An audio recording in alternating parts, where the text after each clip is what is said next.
What happens when a drug dealer who owes your corporation a lot of money gets arrested? Safe to say, the money is gone also. This is how the Kinahan Cartel suffered a major blow after one of the UK's biggest drug kingpins got arrested. Louis James Edward used to be considered one of the most wanted men in the UK, and he was recently arrested in a police raid near Benidorm in Spain. Aged 44, he allegedly led a network of criminals who mainly distributed cocaine across the south of England. The arrest was made by the Spanish Civil Guard, who were working closely with members of Britain's National Crime Agency, or NCA, to track him down for his suspected part in cocaine distribution.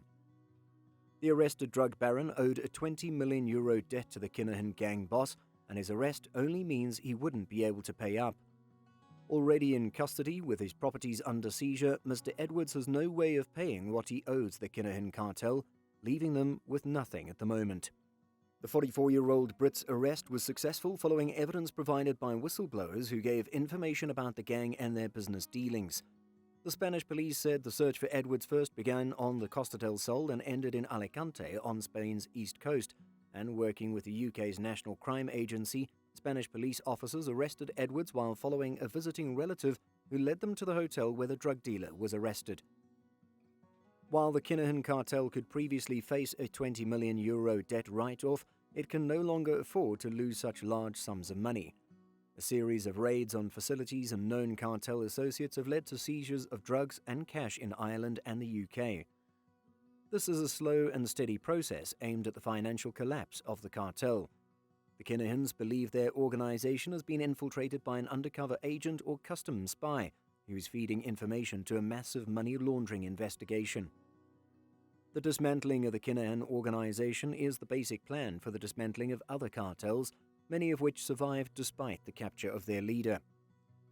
US and European authorities, along with their international partners, have been plotting the end of the Kinahans for years and have stretched their tentacles deep into the cartel's entire corporate structure. It is no longer news that the Kinahan cartel has presided over a drugs operation estimated by US law enforcement to be valued at around €1 billion.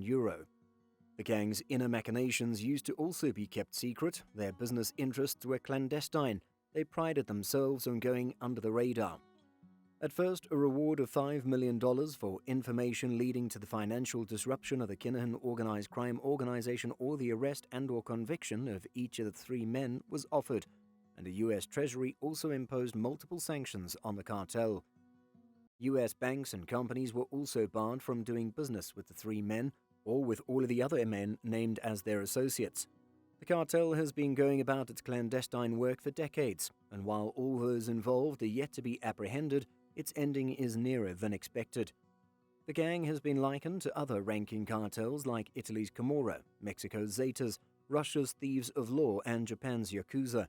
While he still seems safely hidden away in Dubai, Daniel Kinahan can no longer paint himself as the legitimate business owner he claims, but now a crime lord. The magnitude of the arrest is not only likened to the money Mr. Edwards owes the gang, but also how much disruption has hit the gang since they were first published. Apart from not being able to conduct business as a legitimate businessman, Daniel Kinahan mentioned he'll no longer be able to say he's just a boxing promoter looking out for the best interests of his fighters. Months ago, he was pictured standing beside Rai Taimur Khan Bhatti, a provincial minister for sports and youth affairs government for Punjab, Pakistan. Kinahan once again tried to portray himself as a legitimate businessman, someone who meets with politicians, someone who's trying to save the sport of boxing. High-profile sports figures were asked to think twice about supporting Kinahan, and speaking specifically about the sporting world, Commissioner Drew Harris asked legitimate boxing firms to consider, is this something they want to be involved in? Reports stated that the crime gang could begin to move as much money as they could move, but another blow to their major money handler is discussed in our other video, leaving them short on a lot of fronts. It's not just the Kinahan family themselves who are in trouble, it's the inner network of alleged money launderers and enforcers. Other names include Ian Thomas Dixon, accused of overseeing drug-related payments to the organization; Sean McGovern, accused of being a close advisor to Daniel Kinahan on all criminal activities and managing its communications; Bernard Clancy, accused of being a key organization member who distributes wages and payments for the organization; John Francis Morrissey, accused of money laundering and serving as the organization's enforcer and facilitator of illicit drug shipments from South America, and is already arrested. The UK's National Crime Agency, or NCA, Deputy Director of Investigations Matt Horn, said the recent conviction of Thomas Bomber Kavanagh, a senior Kinahan figure who was jailed for 21 years for his role in importing significant quantities of drugs into the UK, helped them to control violence. He said, "We target criminals who cause the most harm, are the most violent, those who exploit the vulnerable and dominant communities. The Kinahan crime group falls into all of those categories. They have transcended international boundaries, distributing multi-million-pound shipments of drugs throughout Ireland, the UK, and mainland Europe, and have been engaging in firearms trafficking and money laundering. They thought they were untouchable, but the huge blows being dealt have cut them off from the global financial system, making them toxic to legitimate businesses and financial institutions, and will cause other criminals to think twice about doing business with them." Attention now turns to the UAE, where Kinahan has been living since he fled Spain several years ago. Police have promised to keep working with other agencies to bring Kinahan to justice, but as of now he is evading persecution. It's clear now that it has been a red-letter day for the Kinahans. Their attempts to smear the media as liars have failed spectacularly. No longer can they hide behind their now ludicrous claims of innocence. In Dubai, the police are yet to take action against the Kinahans and their associates. Some underworld sources say that Daniel Kinahan has already left the Emirates and is now in Oman. However, others claim that he, his father, and brother remain in the Emirates, hoping to continue to enjoy the safe haven they've settled in for years. When a statement was released initially, it stated that the first investigations into Edwards had begun in Malaga, but agents on his trail followed the alleged cocaine boss to Alicante. Working with the NCA, civil guard officers were able to get closer to Edwards thanks to knowledge of his relatives' movements in the area, leading them to the Benidorm Hotel where he was tracked down and arrested. Corfette was caught after collaboration between Spanish and Dutch police forces, who were able to track him down to the province of Alicante.